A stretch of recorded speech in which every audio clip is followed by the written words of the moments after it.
За сайн бацхан хүм сонсогчдоо Спутник Монгол радио 95 спортын болон эхлэхэд бэлэн болоод байна. Өнөөдрийн хөтлөгчөөр хөтлөгч Улаанбаяр хөтлөгч Миша найрлагч Галанаар ажиллаж байна. За тэгэд цаашаа юу яцгаана. За дэлхийн аварга бол ингээд үргэлжилж байна. Өнөөдөр чинь ингээд ер нь бол эхлэхээс авахуулаад дуусах тал руугаа дөгцсөн байна гэж бид нэр ерөөд бол харж байгаа. Тийм ер нь бол талаас хитэрчлээ шүү дээ. Тэглээ. За тэгээд 32-ын тойрог бол ингээд дуусна. Өнөөдөр дуусж байгаа байх. За 16-гийн тойрог чинь энэ бүтэн сайн өдрөөс эхэлж гинүү да. Тийм баг одоо ингээд хагасанаас бүтэн сайн руу шилжих шүн. За багууд бол тодорсон байгаа. Энэ жилийн дэлхийн аваргаас их онцлогтой дэлхийн аварга болж байна. Бидний бас нөгөө өмнө нь таамаглаж исэн багууд хэсгээсээ бүр гараагүй ч юм уу. Үүнээс гадна одоо нөгөө янз бүрийн бас нөгөө нөлөөтэй дэлхийн аварга болж харагдаж байна. Юу гэхээр нөгөө Солонгосын шигшээдтэй холбоотой нэгдүүлээ яваад байгаа. Ерөнхийлөгчийн зүгээс хүртэл хөлбөмбөгийн холбоонд нь шалгалт оруулахаар болсон. За Солонгосын тэр дасгалжуулагч бол Солонгостой бол номер 1 дайсан болоод хуурцсан байна л да нийтийн үрээнд. Онгоцны уулал дээр нь буухад хүмүүс хоолунд янз бүрийн өндөг хүрэл шийдсэн байх шүү дээ. Шоглол явсан тийм. За үүнээс гадна Турк дээр чинь бид нөгөө гаргаж өгөх нь гарсан. Бараг нэлээд олон машинтай ард түмнэрээ нийтээр үдэж гаргаж өгөөд. За тэгээ тэрнийхээ хариуд нь бол ингээд бусаж ирэхэд нь бол хинч тэднэрийг тоссоогүй гэсэн нэг юм зүйл гарч ирж байлээ. Тийм. Тэгтээ тэгсэн чинь одоо шгшогийн бүх тамирчид нь нэг хаус бэлгэлсэн. Тэгээд сая еврочлоо 4 сая еврочлоо хүн болгонд нь өгсөн гэсэн тийм мэдээлэл бас явж илээ араас нь. Яг хасагтаа шатнаас одоо хасагтаа шат руугаж орж чадаагүй багт бол иймэрхүү зүйл бол тийм шүү дээ. Яг нөгөө дэлхийн аваргад орсон гэсэн тийм юугаар нь л өгчлөө байгаа юм шиг байна л да. Яг хоо Йордан ч юм уу те Сауди Араб бол байсан бол энэ дээр юм хэлэхгүй. Гэтэл 2002 оны дэлхийн одоо шалгаруулалт тэмцээний хүрэл медальтай Туркийн шигшээ багийн хувьд мөн 2024 оны Европын аварга шалгаруулалтын дээр яаж сайн тоглосныг харсан Туркийн шигшээ багийн хувьд бол энэ бол тийм сайн үзүүлэлт угаасаа биш. За тэгээд тэр хэмжээгээр одоо юу гэдэг тэр хүмүүсийг бас нэг урамшуулад байх гэсэн юм зүйл бол надад бол илүү төрхтөр бол харагдсан. За Сауди Арабын хувьд бол бүр спортын сайд нь албан тушаалаас огцорсон байл. Үүнээс гадна Уругвай бас хэсгээсээ гараагүй. Биелса бол нэлээд шүүмжлэлтэй хандсан. За тэгсэн чинь дэлхийн аваргын өмнө одоо тэр нөгөө угаасаа шигшээ баг очиж байгаа гэдгээр нөгөө нэг хувийн онгоцоор очноо да. Хөлбөмбөгийн холбооноос нь ингээд бас нөгөө буцахт нь бас нөгөө хувийн онгоцоор авах ёстой байсан юм байл. Хэсгээс гараагүй гэсэн чинь хөлбөмбөгийн холбооноос нь тэр мөнгийг шууд зардлаасаа хасаад Уругвайн тоглогчид яаж харсан бэ гэхээр нөгөө орон нутгийн нислэг. Тий өөрсдөө хувийн бас тий хуваараа бүгдээр нэлсэн байгаа. Яг тэр чартер рейс нь боловсон гэсэн бас мэдээлэл гарч бас хүний анхаарлыг бас татсан байгаа тийм ээ. Тий. Иймэрхүү байдлаар ерөнхийдөө бол ингээд энэ дэлхийн аварга дээр яг хөлбөмбөгч өөр маш их хүн үздэг спорт. За өмнө нь бол нөгөө нэг юм Колумбийн шигшээд байсан үний чинь нөгөө пенальти алдчихдаг л үү. Нөгөө гэр бүлэрээ хоолнд орж ирсэн чи буудаад алчдаг. Иймэрхүү нөлөөний юмнууд бол зөндөө байдаг байсан л та. Яг үнтэй адилхан одоо нөхцөл байдал тийм хүнд нөхцөл байдал одоо байхгүй ч гэсэн ямар сандал Сауди Арабын спортын сайд нь ажиллаа өгөхүүд. За иймэрхүү яг хуу шалдар болдор нэг юм шоу мэдээтэй байна. За тоглолт руу ерөөхдөө бол орё. За тэгээд энэ жил нилээ тийм бас байнга л сенсацтай байна. За тэгээд тоглолт болгон ер нь бол гоё байна. Тэгээд энэ ямар амар гоё тоглолт болчихоо гэсэн чинь маргааш нь бүр амар гоё тоглолт болоод байна. Тэрний дараас нь ахаад гоё тоглолтууд явагдаад бүр яалчгүй тийм хүнийг уйдахгүй энэ жилийн дэлхийн аварга маш сонирхолтой болж байна. За яг нэг зохион байгуулалт за тэгээд нэг жоох улс төр тэрийг авч үзэхгүй бол яг спортоор харах юм бол яалчгүй гоё тийм ээ. Тоглолтууд бол маш сонирхолтой тоглолтууд явагдаж байгаа.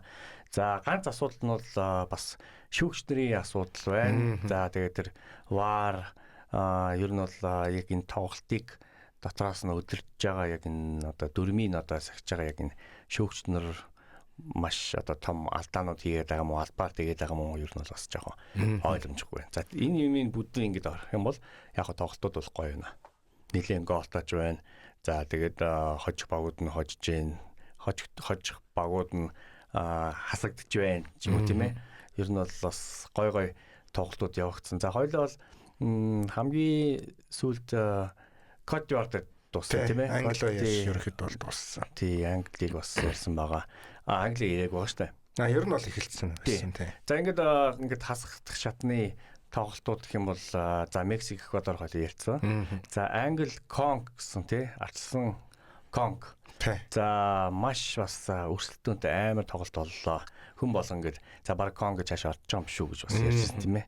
Гол хийгээд 86 дахь минутан дээр Английн одоо шгшогийн давтлагч Харкин гол хийж бас тэнцүүлж тэгээд сүүлд нь бас дахин нэг гол оруулж Англиг цаашаа бас оруулж чадсан. Дараагийн шат руу оруулж чадсан. Тэгээд Конго бол маш сайн байлаа, хаалагч сайн байлаа. За нийт одоо зохион байгуулалт нь айгүй мундаг байлаа тийм ээ. Англи одоо яг яах ёстой, юу хийх ёстой гэж ерөөсөө тийм бас толгой гашилсан 86 минут болсон л та. Юугийн ингээд лаваад үзсэн бол Конгийг ингээ Эмбемба, Туанзебе тэгээ Ван-Бисака гэдэг угаасаа Премьер Лиг тоглодог 3 хамгаалагч харагдаж байгаа. За тэгээд яг хуучин миний санаж байгаа нэг Яник Баласел гэдэг тоглогчтой байдаг байсан. Тэгээд тэрнээс өөр хүн мэдтгүүл байсан л та Конго дээр. Гэхдээ энэ бүрэлдэхүүнээр нь бүрэн ингээд аваад үзэх юм бол айгүй тийм жиг тоглолтыг Конгогийн талаас бол харгалзсан. За тоглогч нар ингээд сэлгэнээс орж ирж байгаа тоглогч нар ч гэсэн ер нь бол сая бас энэ жилийн Африкийн авраг шалралт тэмцээн дээр ч Конгос нэлээд гайгүй явцсан шүү дээ. Тэгээд хэсгээс Африкийн 10 багаас нь 9 гарлаа шүү дээ. Тэглээ. Яг хуу цаашаа явдггүй л нэг асуудал байна. Африкийн багуудын хувьд. Одоо Марокко, Египт хоёр л ер нь Африк ТV бол нэлээд сайн төлөөлөлд авч явж байна л та. Үүнээс гадна хамгаалагчдын хоорондын ойлголцол болон хаалгач нар ирж байгаа дарамтыг яаж ингэж хуваарлаж байгаа энэ бүхнийг ингэж аваад үзэх юм бол надад бол Конгогийн хамгаалалт бол нэлээд таалагдсан. Хаалгач нэг бөмбөгднөөсөө зөрдөг өлүүдээс хөрөх гээд оролдонгууд нь нэг хамгаалагч нөгөө гүйж очоод тэр бөмбөгийг зайлуулах гэж оролдож байгаа. Яг тэр момент бол их гоё харагдсан. Гэхдээ тоглолтын эцсийн байдал дээр бол Харикин бол энэ шгшээг бол чирээд аваад явчихлаа. Тэгээ энэ жил бас одоо экспертүүд ярьж байгаа хэрэг энэ жил одоо Харикинд алтан бөмбөгийг өгөхгүй бол за ер нь бол одоо хөл бөмбөгөөс одоо Харикинээс энэ алтан бөмбөгийг хулгайлсан болно гэж ярьж байгаа. За мэдээж энэ жил одоо хамгийн их гол оруулсан одоо нэг жил дотор тий баг 72 лөө нилээ хамгийн их гол оруулсан байгаа. За хамгийн түүхэндээ бол хамгийн их гол оруулсан бол нэг одоо үлрэлт бол Месси байгаа тийм ээ. За тэгээд араас нь яг Харикин байгаа байхгүй юу. За тэгээд Кенд одоо энэ жил өөх боломжтой юу нөхөр за бас өөрийнхөө лигдээ те мэрэгэн бууч болсон, авраг болсон. За ингээд бас Англи шиг байгаа ингээд төлөөлөд бас ингээд аваад чирж явж байна. За тэгээд нийт одоо зөвхөн нэг жил дотроо биш. Нийт одоо өөрийнх нь одоо энэ байгаа карьерийнх нь ингээд хүндлээд ер нь л энэ жил Харикинд өгөл ер нь бол тийм муу хинч бороо эсвэл муу юм хэлэхгүй л байна гэж бас бодож байна л та. Яг гоо нөгөө Бундеслиг тоглодог ч юм уу Байерн Мюнхенд байгаа за Бундеслигийг нөгөө нэг сайн үздэггүй улсуудын хувьд энийг дээр бол нөгөө Харикин бол яг нөгөө галзуурах боломжтой байна гэж нэг өөртөө яриад байна. Гэхдээ нэг юм топ тоглогч бол заавал нэг лигээс хамаарахгүй топ тоглогчор л байдаг шүү дээ. Нас яваад Левандовски Барселонод руу ч одоо ерөөхдөө бол ямар байгаа вэ? Одоо ингээд Кени 3 жил дараалаад Бундеслигт мэрэгэн бууч болсон байгаа. Тэгээд Премьер Лигт одоо 200-аас дээш гол оруулсан бас хоёр дахь тийм хөл бөмбөгчин байгаа гэж байна. Аль ширээрээ араас уртаа санагдаад байна. Тий, тэгээд хамгийн гол нь за одоо нөгөө тийм топ багт дээгүүр дандаа бичигдэг багт тоглож исэн бол бас өөр. Тоттенхэмд байхдаа л 200-аас дээш гол оруулсан гэсэн ямар гайхалтай одоо бас чихэн галзууралтай үзүүлэлттэй гэж л 15 онд лөө 14 онд Харикин гарч ирлээ Тоттенхэм дээр чинь нөгөө хин Тоттенхэм тэр үед чинь нөгөө хиднэрийг зарцсан Бэйл Модрич зарцсан. Тэгээд тэр мөнгөөр нөгөө нэг болсон болоогүй Солдадо тэгээ Адебайор гэдэг нэг баахан товтлогч авцсан. Нөгөөд нь яг хоо нэг дундаж хэмжээний товтлогч байхгүй тийм сайн тасархай товтлогч нар бол биш байсан. За бүгдээрээ гимтсэн байхад Харикиныг гараанаас гаргаж байгаа нэг өдөр. За тэгээд тухайн үед бас нэг FIFA тоглолдог байхад нэг баажуудынх нь өнгө нь өөрөөд нь шүү дээ. Одоо хөөрөл мөнгө алт гэд миний санджаагаар нэг 71-тэй байлуу 70 эдтэй мөнгө үйсэн. Тэгээд сарын дотор зүгээр шууд ингээ алт руу ингэж дайрж орж ирдэг 78-аар орж ирлээ яалаа. Яг тэгээд би харчаад нэгт би өөр Арсеналын фанаа Тоттенхэмд нэг ийм аюултай хүн бий болж ийн гэхэр чинь надад хэцүү байхгүй юу? Тэгээд үүнээс гадна одоо Harry Kane-ийн одоо Англиг одоо Конгог 2-1-ээр хоцсон энэ үр дүнгээс аваад үзэх юм бол за Европын төв дотор байгаа Европын төвийн одоо тоглогч нар байгаа шүү дээ. Одоо топ тоглогч гэвэл одоо Mbappe байж болж байна. За Испаниас Yamal гэж явах болж байна. Эднэрээс илүү одоо юу гэдэг статистикийн үед бол ингээд гүйцэд төрүүлсэн байна. Хамгийн одоо юу гэдэг баг тоглолтод их гол оруулсан юм байна. Тий. Хамгийн одоо юу гэдэг Ярка Звездал гэж нэрлэдэг байгаа юм л да. Тодод нь яг Европын тодод гэдэг зүйлээр ингээд Harry Kane бол нэгээр орж ирээд араас нь Mbappe 7 гэдэг ингээд явж байна. Тэгэхээр ер нь бас энэ жилийн юун дээр одоо нөгөө рекордууд эвдэгдээд байгаа шүү дээ. Одоо Miroslav Klose-гийн 14 онд тогтоосон тэр Мэргэн Буучийн рекорд бол Месси ингээд эвдээ. За тэгээд Mbappe ингээд нэвтчихлээ. За тэгээд энэ дунд юусоо яригдаагүй нэр нь Harry Kane байсан. Harry Kane бас ингээд юунд ороод ирлээ. Ороод ирлээ шүү дээ. Одоо ингээд 13 бүтээгдэхүүн чинь чааштай ингээд Роналдогийн юуг эвдэхэл одоо оролдсон шүү дээ. Тийм үстэй. Ялчгүй гоё л юм л да. За тэгээд Англи Конгогийн тоглолт 2-1-ийн харьцаатаар ингэж дуусаад Английн хувьд дараачийн шатандаа ингэ гараад үлдчихэж байгаа. Англич нь араас нь юутай тоглож байгаа вэ лээ? Англи Мексиктэй. За энэ нэлийн хэцүү тоглолт болно. Үүнээс гадна ялчгүй гарааны бүрэлдэхүүнээр аваад утсан ч гэсэн Английн шгшээ баг энэ одоо гарааны бүрэлдэхүүн бол хамаагүй илүү л харагдчихл байгаа юм л та. Madueke, Bellingham, Rashford гэсэн л довтлогоо дэмждэг гурван талтай байх л Harry Kane болсон. Зүгээр бөмбөгийн маа гэж бэлгэлээд явчих واخхой. Ингээд оруулах л. За үүнээс гадна 60 дахь минутын дээр н Bukayo Saka, Anthony Gordon хоёр гарч ирсэн нөгөө фанатууд өөрсдөө энэ нэрсийг одоо яагаад гэсэн чандлаад байсан. Gordon Saka гаргая гэж. Тий. Тэгээд нөгөө бүр ингээд тийм захиалгаар гарч ирж байгаа юм шиг ингэж энэ хоёр тоглогч гарч ирсэн. За тэгээд 70 дахь минутанд Eberechi Eze, за 90 дахь минутанд John Stones. Надаа нэг зүйл ойлгогддог нь юу гэхээр одоо хүртэл Jonathan Henderson-ээр энэ Англи шиг юу яах гээд байгаа. Харин тэгэл байгалах юм аа. Одоо энэ Pickford бол мэдгүй. Би бол Английн шгшээ дээр Pickford шиг хаалгач байгаа ингээд урт явж байгаад харин ёстой нэрээ miracle болж харагдаж байна. Тэрнээс биш мэдгүй. Энэ Siemens хойш за Hart давгүй байсан. Тэгэл ер нь бол хаалгачаар ингээд унтсан шүү дээ. Яг хөө шгшээ дээр айгу тоглолдог байж болно Pickford-ийн хувьд. Гэхдээ мэдгүй. Надад бол хамаагүй одоо тэр 24 он ч юм уу за өмнөх дэлхийн аваргаар ингээд аваад үзэх юм бол 22 он дээр Pickford-оос илүү Ramsdale нь илүү хаалгач. Тухайн үед.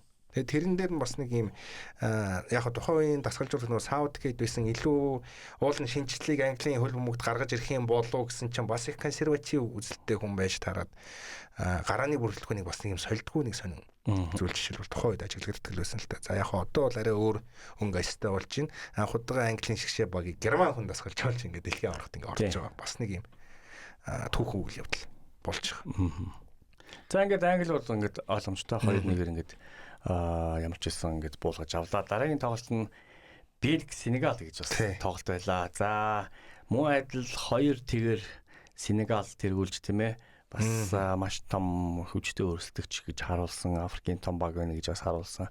Тэгээд ялчгүй бас нөгөө бүрэлдэхүүн нөгөө зузаан класс илүү гэсэн тэр юугаараа бас л адилхан ингээд Бельгийн баг нөгөө Японд тоглодог шиг өмнөх дэлхийн аварга Японд тоглодог шиг хоёр нод одоо бас хожиж жагаад сүлдээ барьж тэг гол хийж хожиж исэн. Тийм шатлын модли байсан санагдаад байна 18 онд ч. Тий хамгийн сонирхолтой нь Бельги Сенегалтай ингэ тоглохдоо бас 86 дахь минутан дээр Бельги ихний гоолоо оруулж ингэж нөгөө цаашаа ингэж хожихын төлөө ингэж ихний гоолоо оруулж исэн.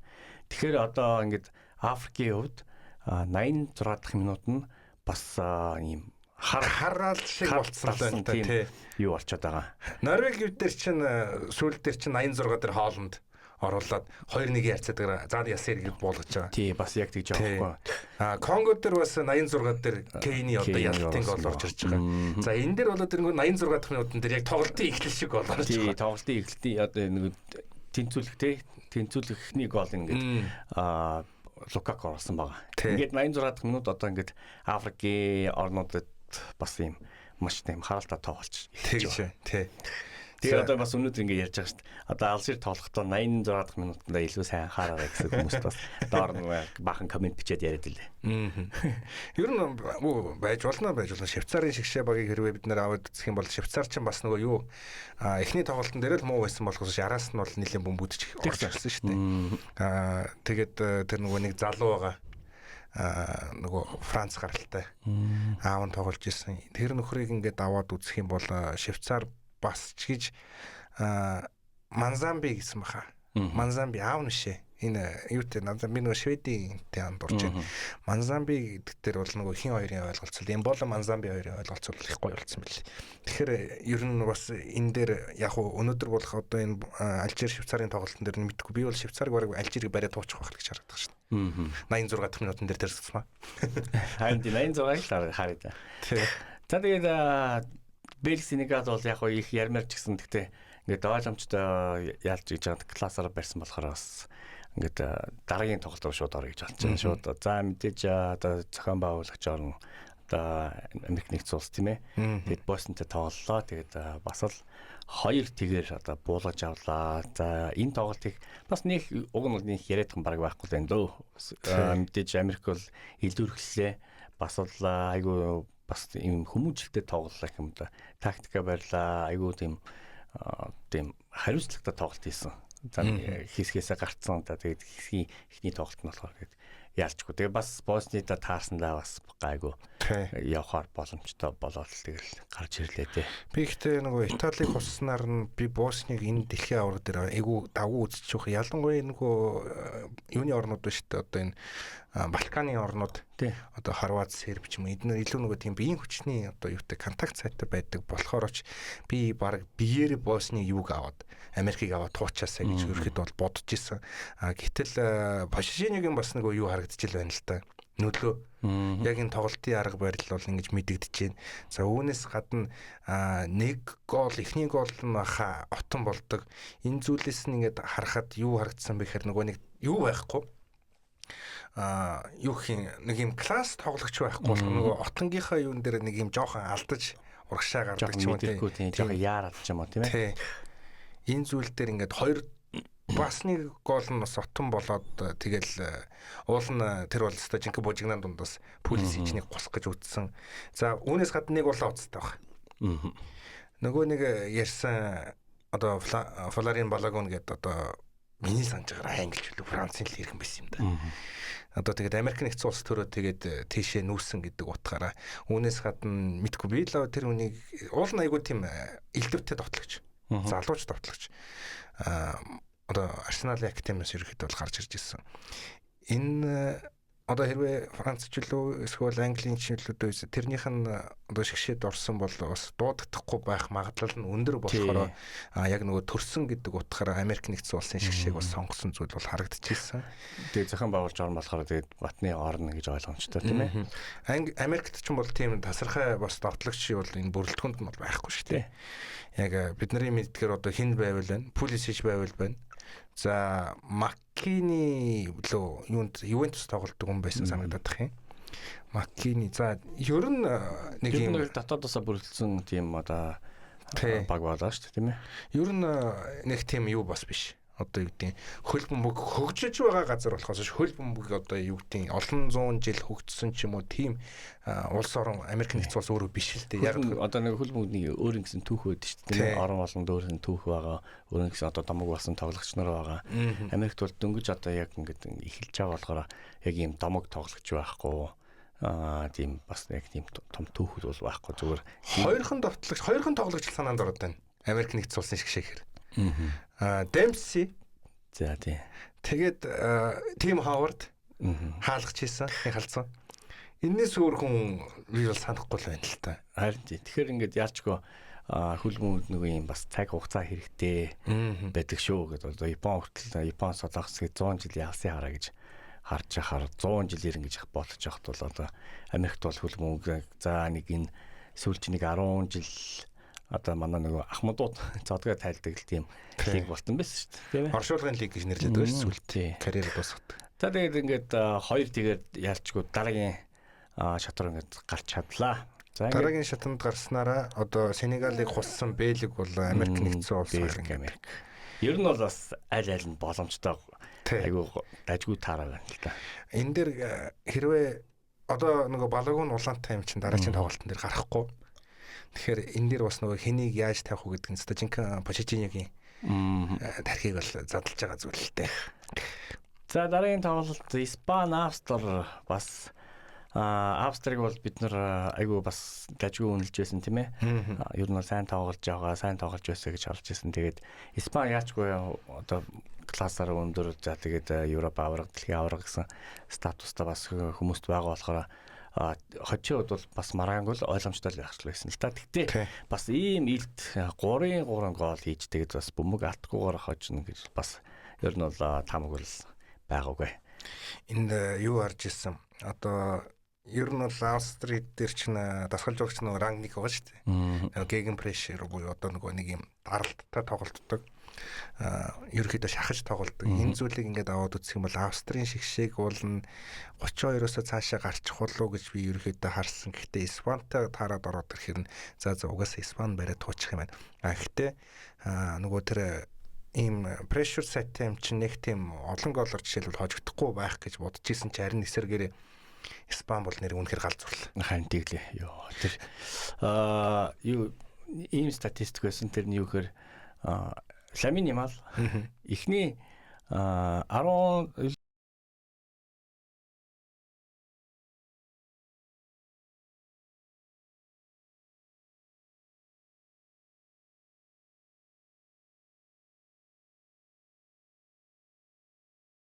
Пош нуу лаймер лаймер лөө 3 удаа одоо 20 одоо эхний одоо үедээ заяа 3 удаа одоо 2 үлэн дондор ингээд бөмбөг гарч ирлээ. Юм хөтсөн байна шүү. Тий, бүр тийм одоо ингээд статистикийг бас гаргацсан байна. 21 яг бүрийн юм 3 удаа. Ингээд яасан тэгээд одоо нөгөө бид нар чинь нөгөө би бол лаймерыг одоо зодог талилгаа авахгүй. Тий, одоо яг ийм болсон дараа ер нь бол хөл хүчний бас гүн эморол ордог шүү дээ тийм ээ. Тэгэхээр ялчгүй бас тех магталтай баха. Энийг сонсож лаймер бол зодог тал би л байгаа. Тэгээд одоо Кукрэ бол 2 ассист өгсөн байгаа тийм ээ. Кукрэ 2 ассист өгсөн ч гэсэн тоглолтын шилдгийг одоо Ламин Ямал авсан байгаа. Энэ тоглолтын шилдэг. Тэгээд бүр бүжиглж байна. Үнэхээр тийч одоо өөрийгөө мэдэрсэн дараагийн одоо бас месси гэж ярьдаг хүмүүс байгаа тийм ээ. Дараагийн бас гоц аваасан гэж хэлэх боломжтой болоод байна л та. Тэгээд за магадгүй одоо Ярдан ч юм уу жоохон тийм сул багтаа тоглоод бас тэгжсэн бол биш тийм ээ. Биш. Ингээм Австртаас Европын том багтаа тоглож байгаа ингээд энэ лаймер гэж бас ямар тоглогч үлээ тэр 3 удаа ингээд салтаад нь л гэж ярьдэн шүү дээ тийм ээ. Тэглээ за тэгээд ирэглээ тэр өөрөө яг голын дамжилт өгөөж гисэн яг нийт одоо ингээд тоглолтоор бол бүр илүүрхэд тоглолтын нэгт одоо энэ товтлооны агуулгын одоо өөр дөрөө авч татаж хийжсэн болохоор ялчгүй тэгээд Испани бол энэ жилийн Испани одоо Ламин Ямалг бол одоо төсөөлшгүй болчихлоо шүү дээ. Испани эхний тоглолтыг ерөөхдөө ярьж ирснээр санаж байна. Испани эхний тоглолт чинь тэнцдэг үлээ. Нөгөө Кабо Вердтэй тэнцчихэнгүүд яг тэрнээс авахуулаад ерөөхдөө бас хэцүү одоо юу гэдэг нөгөө нэг нэр сайтай. Гэхдээ нөгөө юу гүн болов гэж харж ирсний бодвол тэрнээс хойш ерөөхдөө бол Испани арай өөр тоглолтыг үзүүлээд бид нар нөгөө 10 оны Испани ч нөгөө ялагдшгүй армада гэж нэрлэдэг байдаг шүү дээ. Яг тэр зүйлээ бас буцааж гаргаж ирж байгаа болов гэдэг зүйлийг бол харлаа. За 36 дахь минутын дээр бол Оярзабал эхний гоолыг оруулснараа тоглолтын тооны харьцааг бол нээсэн. За 66 дахь дээр Педро Поро руу чинь хин Ямал ассист өгсөн санагдаад байна. Тэгээ нөгөө 16 дахь мөрөгдөг. За тэгээд төгсгөлийн Оярзабал 89 дахь минутанд ингэж оруулаад за хаалга руу нийтдээ 22 цохилт хийснийх нь 10 оновчтой байсан. За тэгтэл Австрийн хувьд бол 5 цохилт тэгээд нэг нь ч оновчтой байгаагүй байхгүй. Тэгэхээр яаж ерөөхдөө бол дээрлэгсэн бэ гэдгийг яруу тодор бол бид нар энэ статистикээр бол харах боломжтой. Үнэхээр бас Австрийн хамгаалтыг ингээд аваад үзэх юм бол ер нь тийм муу хамгаалт биш ч гэсэн хоорондоо бас ойлголцол байхгүйсэн гэж харагдсан. Хэдийгээр одоо юутай одоо юу гэдэг нөгөө туршлагатай гэдэг утгаараа Алаба Одоо хамгаалтыг хариуцж байгаа ч гэсэн одоо юу гэдэг хагасаасаа одоо орж ирж байгаа одоо Сейвалд ч юм уу Шлагер энэ Пош эднэртэй 16 дотор ойлголцохгүй мөргөлдөж байгаа зүйлийг ингээд аваад үзэх юм бол ер нь бол энэ хаусны дундаас бол энэ Испани бол Австрийг нэлээд сайн сандаргаад за тэгээд тэрнийхээ үр дүн ч гэсэн 3 гол оруулаад ингээд дэлхийн аврагт бол ингээд цаашаа 16-ын хасагдах шатруу ороод ирлээ.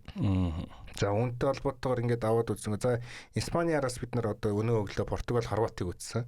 Португал 2-1 ярцаагаар хожингуудаа 16-д бол Испани Португал гэсэн Португал юм бол.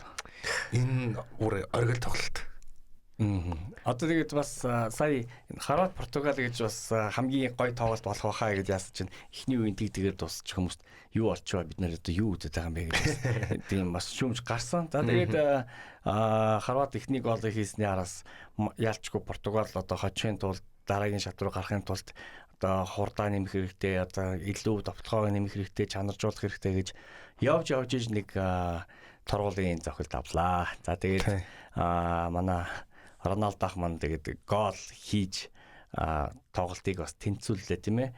За тэгээд магадгүй нөгөө хүн болгон тэгэл Роналдо нөгөө пенальтигаар зогч штэ гэж ярьж штэ тийм ээ. Гэхдээ энэ муухайгаар бүр пенальто гэдэг нэртэй болсон байдаг штэ яваасаа.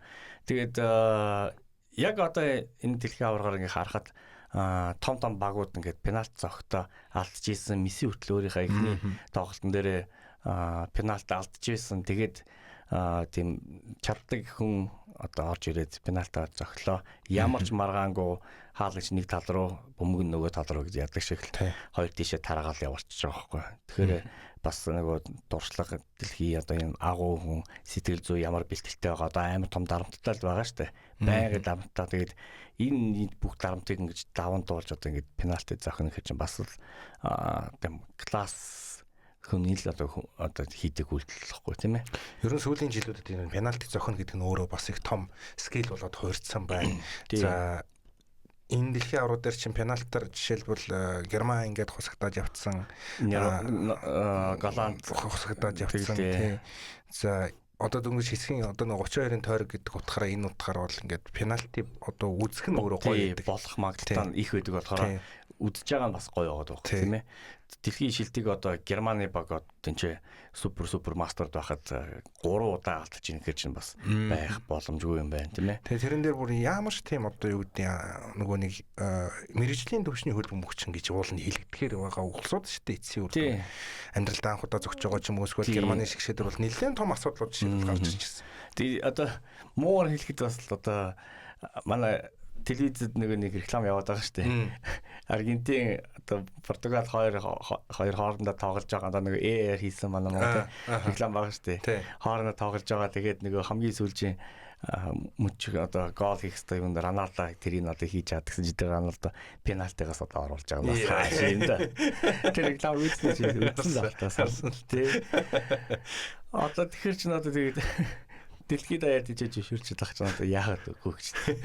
Нөгөө ярьдэн шүү дээ. Роналдогийн одоо пенальтигаар оруулсан голууд нь хассан бол Месси мэрэгэн бууч одоо шилдэг мэрэгэн бууч гэж ярьдаг шиг л тийм байгаа. За тэгээд надад бол жоох энэ Португал Хорватын тоглолт Мафанта тоглолт шиг санагдаад байгаа. Яг хоо Мафанта гэдэг нь одоо юутай холбоотой гэхээр шүүгч явахдаа хамгийн сүүлийн 2-1-ээр одоо Хорват хожигдж байхад гол хийлээ шүү дээ тийм ээ. Гол хийлээ тэгээд харсан чинь эхлээд отон гэж нэрээ отон харагдсан. Тэгтээ сүүлд ингээ харахад одоо Португалийн хамгаалагчаас толгоогоор нь ингээ цааш ингээ бөмбөг хурж тэгээд тэр нэг хөрөхтэй зүгээр шүрхсэн биш. Тэр нөгөө бөмбөгийн чиглэлийг нэг өөрчлөж очсон байгаа болохоор ер нь бол отон тоглож гэж бас хэлэх боломжгүй байна л та. Тэгээд Ахмадын золбогийн хүү явцчлаа. Тэглээ. Хайран баг. Уул нь гарсан бол гой баг байх байсан. Гэхдээ тоглолтоо утгаараа авч үзэх юм бол бид нар бол Испани Португалыг үзхийг бол илүүтэй үзнэ гэж. Тийм. Тэгэл одоо ингээд Модерч сүүлчийн бүжиг ингээд Португалаар ингээд дуусч байгаа юм байна. За ингээд ер нь бол маргааш бид дахин ахаад гой илүү дэлгэрэнгүй бас хэдэн тоглолтуудыг тав хүнд ярина. Тэгээд өнөөдөр энэ хүү хүрээнд ингээд өндөрлөе. Баярлалаа баяр та.